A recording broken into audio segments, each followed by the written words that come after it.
Magandang araw po sa lahat ng ating mga kababayan. Ako po si Jason Diasi sa JDA Channel at ngayon ay pag-uusapan natin ang isang mahalagang tagumpay ng ating bansa. Ang unti-unting pagtatapos ng matagal ng suliranin ng armadong komunista sa Pilipinas. Sa pamumuno ni Secretary Eduardo M. Año, pangalawang tagapangulo ng National Task Force to End Local Communist Armed Conflict o NTF-ELCAC, unti-unti nang nagiging realidad ang isang bagay na dati tila pangarap lang, ang isang bansang malaya sa panggugulo ng mga rebeldeng komunista. Mula noong 2018, 89 na guerrilla fronts ang nadurog. Ngayon, isa na lang ang natitirang mahina at ito ay nasa Bicol Region. Mula sa isang malawak at marahas na kilusan, sila'y nauwi sa pagiging kalat-kalat at desperado. Ngunit alam ni Secretary Año na hindi sapat ang pagwawagi sa larangan ng labanan.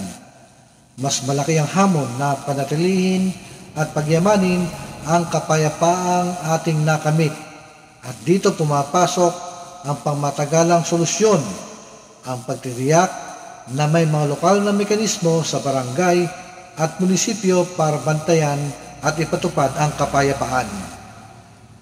Kailangan na natin gawing permanente ang mga local peace councils, barangay task force at taunang peace audits. Sa pamamagitan nito, natitiyak nating tuloy-tuloy ang serbisyo ng pamahalaan para sa mga komunidad na dating pinabayaan at naging pugad ng mga rebelde. Pero hindi lang baril ang sandata ng kalaban. Ang mas delikado, mga kaibigan, at mas tahimik ay ang perang pinanggagalingan ng kanilang operasyon. Kaya ngayon, ginagawa ng pamahalaan ang tamang hakbang. Tinitiyak na mga pondo mula sa ibang bansa ay napupunta lamang sa mga tunay na non-government organizations at hindi sa mga prente ng mga rebeldeng grupo. Ito ang dahilan kung bakit nananawagan tayo sa ating mga mambabatas na magkaroon ng batas para masala ang mga foreign-funded NGOs at masiguro ang transparency at katapatan sa kanilang operasyon. At habang patuloy ang mga pagtatangkang linlangin ng kabataan sa mga paaralan at social media, malinaw ang panindigan ng gobyerno.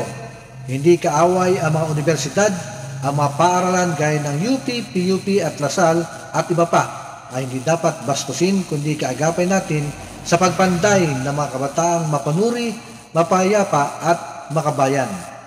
Kasama rin sa kampanya, mga kaibigan, ang Barangay Development Program o BDP sa higit 4,800 barangay.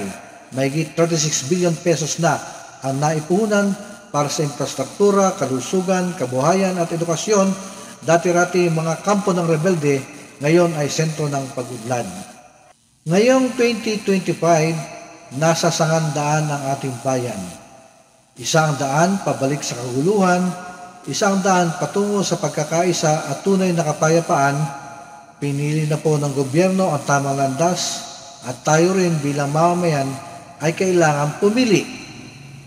Panahon na para buuin natin ang isang bansang hindi na ginugulo ng dahas at panlilinlang, kundi pinatatatag ng hustisya, pag-asa at malasakit sa isa't isa.